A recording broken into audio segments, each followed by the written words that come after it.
Des élus locaux de l'Afrique de l'Ouest à l'école de la coopération franco-suisse, ils sont allés s'inspirer de l'expérience des deux pays en matière de coopération transfrontalière. Tournée du chef de l'État dans le district des Savanes, à jour J-1. Dans cette édition, nous nous rendrons à Korogo où nos reporters ont passé leur premier week-end.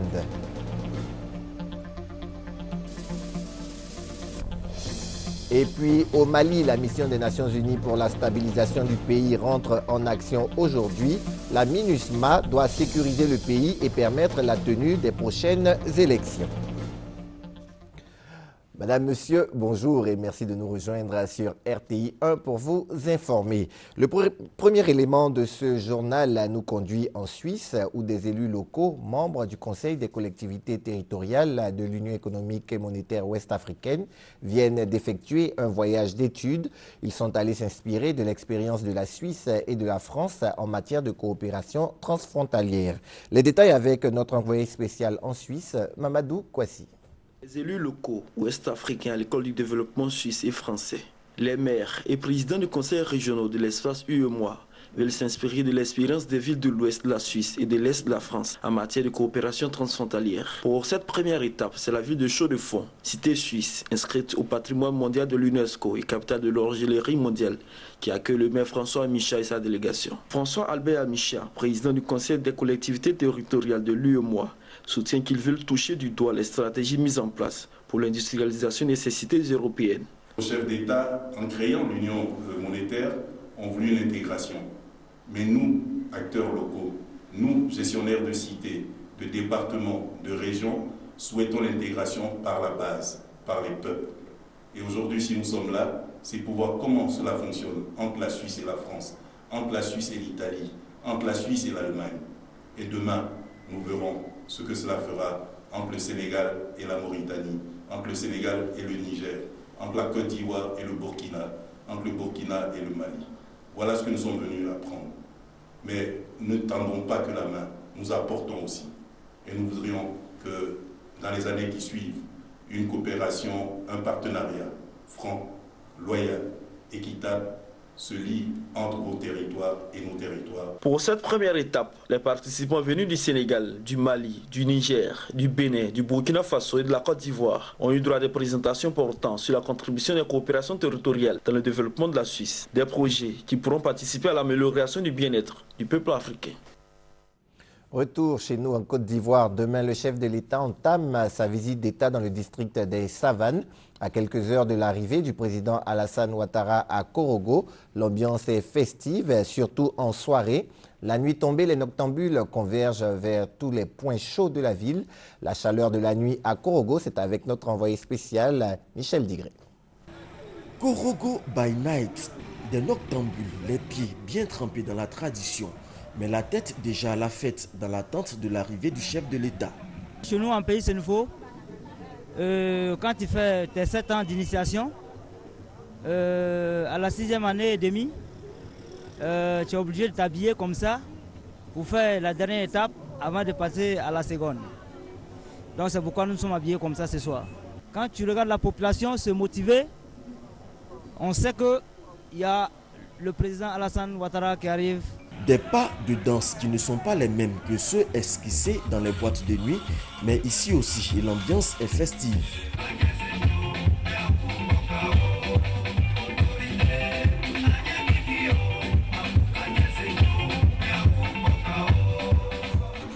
Presque tous les maquis sont bondés de monde avec la restauration à portée de main. Les prix sont abordables. Chez nous ici, nous mangeons à bon prix et poissons de qualité. Ceux qui vont venir, en tout cas, seront satisfaits. Parce que je ne suis pas la seule. On est beaucoup. Et puis, il y a ceux qui travaillent la nuit pour que les soirées soient illuminées. Notre équipe qui se trouve à Korogo a mis l'accent sur l'entretien de l'artère principale qui était vraiment une épine dans nos pieds. Et avec cela, il y a aussi les entretiens dans les différents quartiers, les grands axes, les carrefours. Vous voyez qu'on a mis vraiment le paquet pour renforcer l'éclairage parce que l'éclairage constitue pour nous une image de marque pour notre hôte qui arrive. Au regard de l'effervescence générale, les chiffres d'affaires des opérateurs économiques de la nuit connaîtront sûrement une hausse le temps de la visite du président de la République. Voilà, c'était là un aperçu de ce qui attend tous ceux qui se rendront à Korogo dans le cadre de la visite d'État du chef de l'État.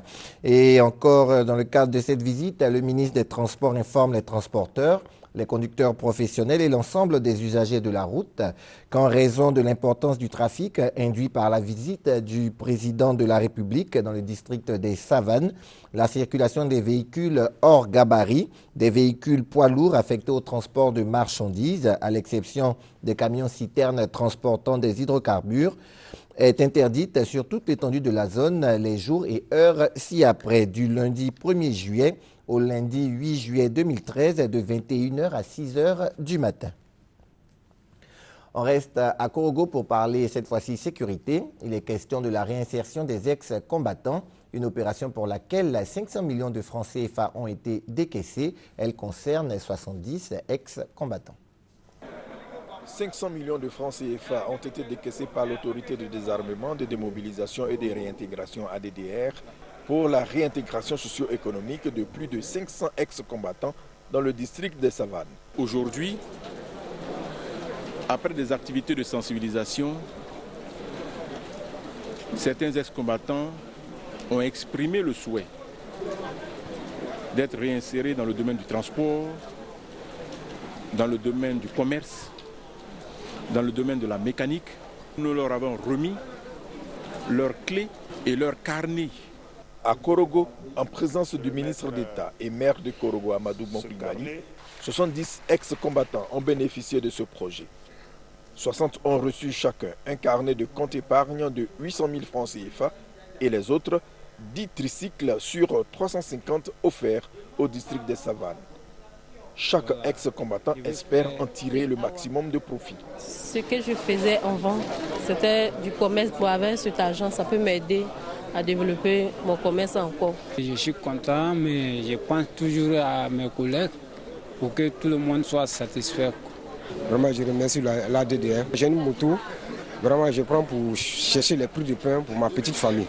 Les ex-combattants ont offert 2627 kits d'accouchement au district des Savanes, dont 1227 kits pour la région du Poro, 700 pour la Bagoué et 700 pour le Tchologo. Leur porte-parole, Kamagate Amadou, a présenté des excuses à la nation pour les torts causés. Le reportage d'Ami Sissoko était commenté par Victorien Angwa. Parlons relance de la caféiculture avec les planteurs de Quibli, c'est dans l'ouest de la Côte d'Ivoire. Ils ont reçu 25 000 plants améliorés afin de relever le défi de la quantité mais aussi celui de la qualité. Thérèse Yoboué pour les détails. Ces plants de café ont une performance avérée. Ils produisent 2 à 3 fois plus de tonnes à l'hectare. Selon les experts en phase de production, ils ont la taille humaine et donc leurs fruits peuvent se cueillir facilement.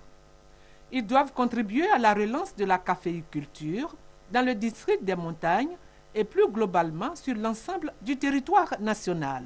La crise caféière sur le marché mondial dans les années 90 a provoqué la chute drastique des prix de café sur le marché international. Tous les pays producteurs ont durement ressenti les effets de cette crise sur la baisse de la production et la qualité. En Côte d'Ivoire, la chute de la production se décline essentiellement par le vieillissement des plantations. De 350 000 tonnes de café en 1985, la production ivoirienne se stabilise de nos jours à 100 000 tonnes en moyenne. C'est pour relever le défi de la quantité, mais aussi de la qualité, que les coopératives multiplient leurs appels en direction des gros exportateurs. C'est donc grâce à l'un d'eux, Ouspan, que la coopérative Copas a reçu ses 25 000 plants de café. Le préfet de Quibli, Yaoundri Adolphe, a demandé aux bénéficiaires de saisir cette belle opportunité pour accroître leur production et améliorer de ce fait leurs revenus. La structure donatrice a confirmé que le coaching des producteurs sera assuré pour une bonne utilisation des plants. Toujours dans l'ouest du pays, les populations du département de Bangolo se sont retrouvées pour parler processus de paix et réconciliation nationale. Le thème de la rencontre était jeunesse, paix et développement. Francis Boifo. À cette cérémonie baptisée Nuit de la réconciliation étaient présentes les autorités traditionnelles et des jeunes du département de Bangolo. Ils sont venus dire leur engagement à tourner définitivement le dos à la guerre. Nestor Bako, l'initiateur de cette rencontre, est un fils du département. Il rappelle la nécessité pour les populations d'aller à la paix, convaincus que le développement tant souhaité par elles est à ce prix. L'idée de paix, à nouveau évoquée par le parrain de la cérémonie Simon Doho, avant d'aborder la question de l'emploi des jeunes. Le directeur général adjoint de la SOTRA invite les jeunes à faire preuve d'ingéniosité dans la création d'activités génératrices de revenus, précisant que l'État a mis un fonds à disposition pour financer les projets des jeunes. Faisant le constat de ce que les filles et fils de Bangolo aspirent au développement de leur circonscription, le préfet Mahama Gbane les a exhortés au travail et à la paix. Une Côte d'Ivoire sans crise, où le vivre ensemble est une réalité, c'est possible. Et c'est la conviction de Côte d'Ivoire Trait d'Union. L'association culturelle entend, pour atteindre son objectif, faire connaître l'histoire de la Côte d'Ivoire à chaque habitant de ce pays. On en parle avec Léon Brou. Conférences sur des thèmes touchant à la Constitution, recherche pour publication et exposition sur le peuplement et autres fondements de la Côte d'Ivoire. Ces activités auront possible la population ivoirienne dans toutes ses composantes, autochtones, allogènes et allochtones, élèves et étudiants, travailleurs et non-travailleurs. Il s'agit de faire connaître et comprendre à ses habitants l'histoire de la Côte d'Ivoire. Ce sont quelques actions au programme de Côte d'Ivoire Trait d'Union, une association culturelle internationale volontaire pour aider à éviter les crises par le renforcement de la cohésion sociale entre les peuples. Si vous savez les origines de ces crises, vous faites tout pour les éviter. Mais si vous ne le savez pas, vous les vivez. Pour se perfectionner, il faut savoir éviter les écueils que nous avons vécus. Témoin de la présentation de Côte d'Ivoire Trait d'Union, la grande chancelière. Si on a des documents nouveaux, et surtout sur l'histoire récente, j'ai quelques documents qui ne sont pas encore publiés sur les témoignages.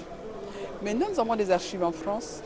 Et ces archives, si l'association peut nous les rattraper, les ramener sur place, nous serons vraiment heureux. Outre la grande chancelière, les acteurs de l'histoire de la Côte d'Ivoire indépendante soutiennent Côte d'Ivoire Trait d'Union. Parmi eux, Émile Zinsou, ancien président du Bénin. Il explique à travers une motion lue par Frédéric Gramel, l'entremêlement et donc l'indispensable acceptation mutuelle entre peuples de Côte d'Ivoire. La ratification des conventions et leur mise en application, quel impact sur les conditions de vie des personnes handicapées? Thème de la conférence de presse animée le week-end dernier par l'Association des paralysés de Côte d'Ivoire et le collectif des organisations des personnes handicapées. Ces structures demandent l'application des textes concernant l'amélioration de leurs conditions de vie. On reste avec Léon Brou. L'Assemblée nationale, faut-il le rappeler, a adopté en juin dernier le projet de loi autorisant le président de la République à ratifier la Convention des Nations Unies relative aux droits des personnes handicapées. Un texte dont l'entrée en vigueur en Côte d'Ivoire devrait contribuer à améliorer les conditions de vie des concernés. Son éventuelle ratification est donc saluée, mais les handicapés souhaitent qu'assurance leur soit donnée pour ce qui concerne les effets de cette loi sur leur situation. C'est à travers un début d'application des textes nationaux déjà existants. En Côte d'Ivoire, il n'y a pas de mesure pour mettre en application les instruments qui existent en faveur des personnes handicapées. Nous voulons que l'État nous aide à travers ces mesures, c'est-à-dire la loi d'orientation qui existe, prendre les décrets d'application rapidement, parce que ça c'est encore plus rapide que ce qui est en train d'être fait, pour que les personnes handicapées puissent avoir accès à un emploi et que par le travail nous puissions nous assumer. Deux textes parmi ceux déjà promulgués et servant de prétexte aux handicapés, la loi d'orientation en faveur des personnes handicapées, la convention numéro 159 sur la réadaptation professionnelle et l'emploi des personnes handicapées. Dans le cadre de la lutte contre les violences sexuelles faites aux femmes, une délégation sierra-léonaise a effectué une visite en Côte d'Ivoire en novembre 2011. Objectif, emmener le comité local de lutte contre les violences faites aux femmes en Côte d'Ivoire à s'approprier l'expérience de la Sierra Leone. 18 mois après, la délégation sierra-léonaise est de retour à Abidjan pour s'informer sur les avancées du programme. Des recommandations ont été adoptées. Elles visent à créer et rendre opérationnelles les actions de prévention des violences sexuelles dans le processus de démobilisation et de réinsertion au niveau de l'information, la sensibilisation et le dépistage volontaire du VIH. Le Parlement des jeunes de Côte d'Ivoire était récemment à l'honneur en République démocratique du Congo. L'association ivoirienne a été invitée à Kinshasa afin de partager ses expériences en matière d'entrepreneuriat et de promotion de la démocratie. Serge Gongomin et Delphine Bla nous en disent plus. Les stratégies de renforcement de l'engagement citoyen des jeunes dans un pays post-conflit et défis de consolidation de la démocratie sont entre autres les thèmes abordés au cours de ce forum à Kinshasa. Une rencontre qui a réuni les parlements des jeunes d'Afrique. Les sujets de responsabilité et d'entrepreneuriat ont été également abordés. Enrichir les participants avec des expériences concrètes et récentes, telle était la préoccupation des organisateurs, à savoir le Parlement des jeunes de la République démocratique du Congo et son partenaire, le Programme des Nations unies pour le développement. Aussi ont-ils invité les responsables du Parlement des jeunes de Côte d'Ivoire à édifier les autres jeunes avec leur expérience en matière d'entrepreneuriat et de promotion de la démocratie. Et notamment les jeunes Congolais et Ivoiriens, nous puissions nous asseoir pour échanger les expériences déjà vécues dans nos différents États, pour pouvoir donner un plus, c'est-à-dire un coup de pouce à nos dirigeants afin que la gouvernance démocratique soit une réalité. C'est ainsi qu'il devrait, nous devrions d'abord dans un premier temps se former à la citoyenneté, à la culture de la paix, aux connaissances du fonctionnement des institutions de la République, et aussi à des activités citoyennes que nous devrons mener ensemble dans nos États pour pouvoir interpeller aussi nos dirigeants sur des questions, je veux dire aussi les problèmes que vivent nos jeunes Africains et les jeunes de nos États. Rappelons que le Parlement des jeunes de Côte d'Ivoire est initiateur de la charte de non-violence en Côte d'Ivoire. Une charte signée le 12 octobre 2010 par les représentants des 14 partis politiques ivoiriens à l'Assemblée nationale. Les élèves de l'école primaire publique du village de Songonté, c'est dans la commune de Cocody, ont désormais une bibliothèque. Les clés de cette bibliothèque leur ont été remises samedi par le Rotaract Club de Cocody, qui est le donateur et dont l'objectif est de permettre aux élèves du village d'avoir un accès facile à la lecture et stimuler l'excellence. Le reportage de Serge Gongomin est cette fois-ci commenté par Herman Niamia. Une bibliothèque dotée d'un ordinateur, d'une climatisation et de 600 ouvrages. C'est le don du Rotaract Club de Cocody à l'école primaire publique du village de Songonté. Nous avons fait le constat que les élèves de Songonté sont des élèves qui sont brillants. Malheureusement, il manque d'outils pour pouvoir travailler et avoir des résultats encore meilleurs. Alors c'est dans ce cadre que nous avons décidé d'offrir des livres qui sont la source du savoir à la communauté villageoise de Songonté, mais principalement aux enfants de l'EPP Songonté. Le geste du Rotaract Club est salué par la notabilité du village. Très content de recevoir cette bibliothèque et je crois que ça va motiver, stimuler et nos enfants et le personnel enseignant. Pour maîtriser le français, les enfants ont besoin de lire. Cesser momentanément de parler le brillet et d'apprendre cette langue pour justement accéder à la connaissance qui, elle aussi, se trouve dans les livres, mais en français. Heureux d'être les premiers bénéficiaires d'une bibliothèque dans ce village, les élèves se sont mis aussitôt à la tâche. Il faut signifier qu'en plus de ce don, le Rotaract Club de Cocody a mené des activités d'alphabétisation dans le village. Songonté est situé à 35 km d'Abidjan, sur la route de Jacquesville et compte 3000 habitants. Et puis, un dernier mot concernant l'éducation. C'est normalement cet après-midi que devraient être connus les résultats du BEPC, le brevet d'études du premier cycle. Rendons-nous à Boaké. Il s'y est tenu un atelier pour renforcer les capacités syndicales dans le secteur des transports. Il s'agit pour les organisateurs de permettre aux acteurs de transport de prendre conscience de leurs droits et devoirs. Le reportage de Ouattara Djeneba et Djarasuba Larsen. Le domaine du transport routier, comme tous les autres secteurs d'activité à Boaké, a été affecté par la décennie de crise en Côte d'Ivoire. Ce secteur a besoin de s'organiser pour sa relance. La direction régionale du transport organise donc un atelier pour renforcer les capacités des acteurs du transport à Boaké en matière de développement organisationnel et en technique de plaidoyer. Le directeur régional du transport de la région de Boaké donne les motivations de cette session. On s'est rendu compte qu'il y avait la méconnaissance, il y avait la communication, les gens n'étaient pas informés, les gens ne savaient pas réellement que représentait leur secteur de métier. Parce qu'ils aiment bien dire on est syndicat, mais ils ne savent pas réellement ce que ça veut dire. Et puis leur donner quelques droits et devoirs, et puis après montrer leurs limites. Les acteurs de ce secteur d'activité attendent beaucoup de cette rencontre. Notre souhait en tant qu'auto-école est que les transporteurs de Boaké puissent bien se conformer aux règles du transport. Parce que être là, c'est apprendre au moins les droits et devoirs des transporteurs. Nos attentes sont, il y en a plusieurs, concernant le planning du transport. Comme on l'a dit, on a fait beaucoup de actions concernant le parc auto, le renouvellement du parc auto, concernant les techniques de plaidoirie pour l'acquisition d'un véhicule. Voilà, il faut que le transporteur ait ces techniques-là. Au sortir de cette session de formation, les participants doivent être à même de maîtriser les principes de structuration d'une association, de développer des compétences en gouvernance associative, de connaître les droits et devoirs et de se familiariser avec les techniques de plaidoyer et de lobbying. Restons avec la même équipe de reportage pour en savoir plus sur l'opération de don de sang initiée par le club santé de l'université Alassane Ouattara de Boaké. Donner son sang, c'est sauver des vies humaines.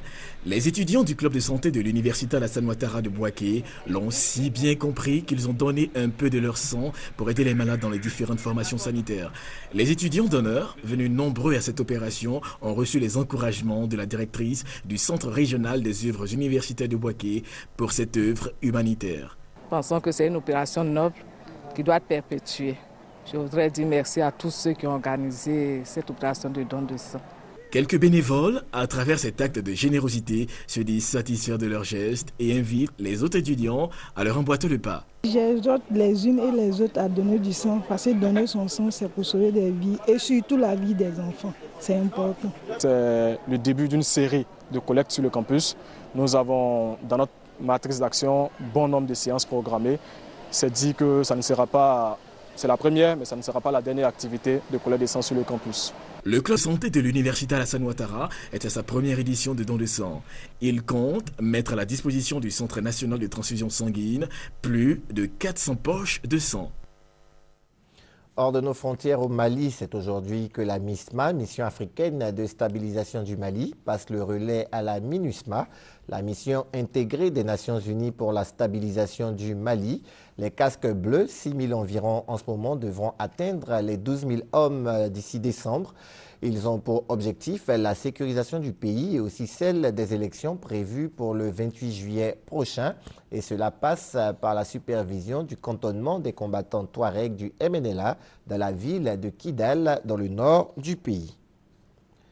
Et puis en Égypte, hier, c'était le premier anniversaire de l'arrivée au pouvoir de Mohamed Morsi. C'est le moment choisi par l'opposition pour mener une manifestation d'envergure. Des milliers d'Égyptiens sont donc descendus dans les rues pour réclamer le départ du président Morsi. Un ultimatum lui a même été donné. Il doit partir avant demain 17h, faute de quoi un mouvement de grève générale et de désobéissance civile sera lancé par l'opposition. La Turquie n'en a pas fini avec la contestation. De nouveaux heurts ont éclaté entre manifestants et policiers ce week-end. Des manifestants qui demandent le départ du Premier ministre. Les slogans retentissent de nouveau place Taksim, où 10 000 manifestants turcs se sont rassemblés samedi soir pour dénoncer la répression policière. Dernière démonstration de force selon eux, la veille dans la province de Diyarbakir, une province à majorité kurde au sud-est du pays, où des centaines de personnes s'opposaient à la construction d'une gendarmerie lorsque les policiers ont ouvert le feu. Bilan, un mort, un kurde de 18 ans et 10 autres militants blessés. Nous ne parviendrons pas à la paix avec des postes de sécurité. Nous y parviendrons avec plus de droits pour les hommes, plus de liberté, plus de démocratie. Sauf que des soldats ont tiré sur des gens qui défendaient ces principes. Et ils ont ouvert le feu sans les avertir à aucun moment. Face aux protestataires réunis à Istanbul par solidarité envers la minorité kurde, un imposant dispositif de sécurité interdisant l'accès à la place Taksim. La plupart a fini par quitter les lieux dans la soirée, mais quelques irréductibles restés dans les rues adjacentes ont été dispersés par les forces de l'ordre. Le parti pro-kurde pour la paix et la démocratie appelle à de nouvelles manifestations dans plusieurs villes de Turquie et veut lancer un été de mobilisation pour faire pression sur le gouvernement. De son côté, le ministère turc de l'Intérieur doit ouvrir une enquête pour déterminer les circonstances de la mort du jeune militant. L'Union européenne s'est agrandie. Depuis minuit, l'UE a accueilli son 28e membre. Il s'agit de la Croatie. Le pays totalise 22 ans d'indépendance et doit désormais faire face à l'immigration clandestine. Des nouvelles du reste du monde avec des escales au Pakistan, aux États-Unis et en Syrie. La Syrie où la guerre continue de faire des ravages. De puissantes déflagrations et des colonnes de fumée blanche, c'est un déluge de feu qui s'abat sur Homs depuis samedi matin. Les forces armées de Bachar al-Assad tentent de conquérir des quartiers du centre-ville, bastion de la rébellion depuis plus d'un an. La semaine dernière, l'armée régulière avait réussi à reprendre la région de Karyatayn, située au sud-est de la ville. Mais les rebelles ne se découragent pas. Vendredi, ils ont pris le contrôle d'un important poste gouvernemental à Deera, ville du sud d'où est partie la rébellion il y a plus de 2 ans. Des réseaux informatiques infiltrés et des micros cachés, l'Union européenne a été espionnée par la NSA. C'est ce qu'affirme l'hebdomadaire allemand Der Spiegel. D'après des documents fournis par Edward Snowden, l'ancien consultant de la NSA à l'origine du scandale Prism, les diplomates de l'Union européenne à Washington et le siège du Conseil de l'Union à Bruxelles étaient placés sous surveillance. Activement recherché par les États-Unis, Snowden est toujours bloqué à Moscou, d'où il a demandé l'asile politique à l'Équateur. Au moins 16 personnes tuées et une trentaine de blessés lors d'un attentat à la voiture piégée à proximité d'un marché bondé de Peshawar dans le nord-ouest du Pakistan. La bombe a, d'après les autorités, été déclenchée par une télécommande et avait pour cible les véhicules d'un convoi de la police en chemin pour la garnison de Kohar. L'attaque n'a pas encore été revendiquée. Une distribution de cadeaux peu commune avait lieu samedi au Colorado. Des chargeurs de fusils de 20 ou 30 balles étaient offerts aux 1500 premiers clients. Une manifestation organisée par la Ligue de défense des droits des propriétaires d'armes à feu. Cette opération a pour but de dénoncer l'application d'une loi qui, dès lundi, limitera la vente de chargeurs contenant plus de 15 balles. Et pour ceux qui n'ont pas eu la chance de profiter de cette offre spéciale, ils pouvaient débourser la modique somme de $10 pour un chargeur. Terminons avec un mot de sport. Le Brésil a remporté hier la finale de la Coupe de la Confédération face à l'Espagne. À 1 an du mondial, cette coupe était une répétition grandeur nature. Mais la victoire n'a pas changé la détermination de certains Brésiliens qui s'opposent à l'organisation du mondial 2014 dans leur pays. C'est la fin de ce journal. Merci de l'avoir suivi et merci surtout de rester fidèle au programme de RTI1.